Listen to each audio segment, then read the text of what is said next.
இந்த கடகலக்கணத்துக்கு வந்து சுக்கிரதசை வந்து எந்த வித பலன்கள் தருதுங்க? கடகலக்கணத்துக்கு மிகவும் சுமாரான அமைப்பு தான் கொடுக்கும். அவர் வந்து பாதகாதிபதியாக வருகிறார். 11ஆம் சரராசிக்கு 11ஆம் இடத்த அதிபதி பாதகாதிபதி வராங்கிற தத்துவ பிரகாரம் அவர் நம்ம 11ஆம் வீட்டிலேயே சம்மந்தப்படும் பொழுது பாதகத்தை கொடுக்கக்கூடிய அமைப்புகள் இருக்கு. கடகலக்கணத்துக்கு சுக்கிரதசை வந்ததுக்கு அப்புறம் சுக்கிரன் ரிஷபத்துல நல்ல குருவோட பார்வையில இருந்து நல்ல திருட்பலம் பெற்று சுபத்துவமா இருந்து சுக்கிரதசை வந்தது வந்து ஆள் முடிஞ்சாங்கிறதெல்லாம் இருக்கு.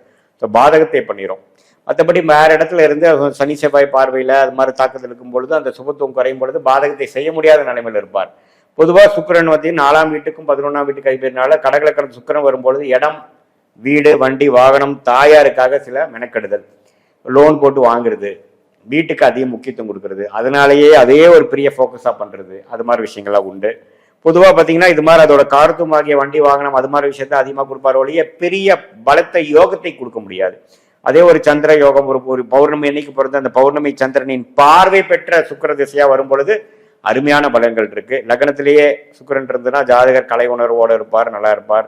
ஆனால் அந்த அந்த கவர்ச்சி இருக்கும். 2ஆம் இடத்துல இருக்கிறது தவறு இல்லை, பண விஷயத்துக்கும் தன விஷயத்துக்கும் நல்லது. 3ஆம் இடத்துல நீச்சமா போறார், கொஞ்சம் சரியில்லாத அமைப்பு தான். நீச்ச பங்கம் ஆயிருந்தாருன்னா பரவாயில்ல. 4ஆம் இடத்துல ஆட்சி பலமும் பெறுகிறார், திக்பலமும் பெறுகிறார். ஸோ 4ஆம் இடத்துல சுக்கிரன் இருக்கிறோம் பார்த்தீங்கன்னா அழகிய வீடு, வண்டி, வாகனம் அதெல்லாம் வந்து காம்ப்ரமைஸே பண்ண மாட்டாங்க, நல்லா அருமையாக பண்ணுவாங்க. 5ஆம் இடத்துல இருக்கிறது குழந்தைகளுக்கு அருமையான விஷயங்கள், நல்ல குழந்தைகள், நல்ல காதல் விஷயத்தில் ஜெயிக்கிறது, அது மாதிரி விஷயங்கள் கொடுக்கும். 6ஆம் இடத்துல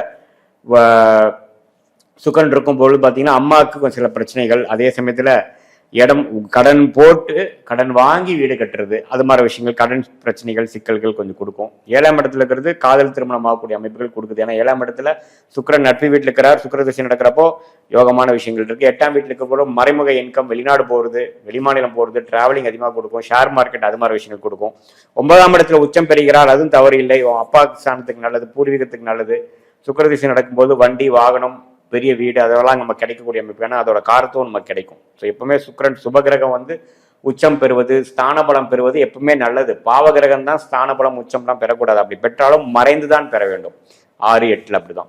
ஸோ அதே சமயத்தில் 10ஆம் இடத்துல சுக்கிரன் இருக்கிறது நல்ல தொழிலுக்கு அமைப்பு, நல்ல அமைப்பு தான். 4ஆம் வீட்டுங்கிறது தன் வீட்டையே பார்க்கறதுனால இடம், வீடு, வண்டி, வாகனம், தாயாருக்கு நல்ல ஒரு பிராப்தங்கள் உண்டு. 11ஆம் இடத்துல இருக்கிறது பாதகத்தை கொடுக்கறதுக்கு வாய்ப்பு இருக்கு, எப்படி இருக்காருன்னு பார்க்கணும். 12ஆம் இடத்துல இருக்கும்போது வெளிநாடு வாய்ப்புகள், நல்ல திருமணம், ஏன்னா எப்பவுமே 12ல சுக்கிரன் இருக்கிறது நல்லது. அது நட்பு வீட்டா இருக்கும் பொழுது நிறைய கலைத்துறையில் இருக்கிறவங்க எல்லாம் பார்த்தீங்கன்னா 12ஆம் இடத்துல சுக்கிரன் இருந்து நல்லாவே ஜெயிக்கக்கூடிய அமைப்புகள் இருக்கு.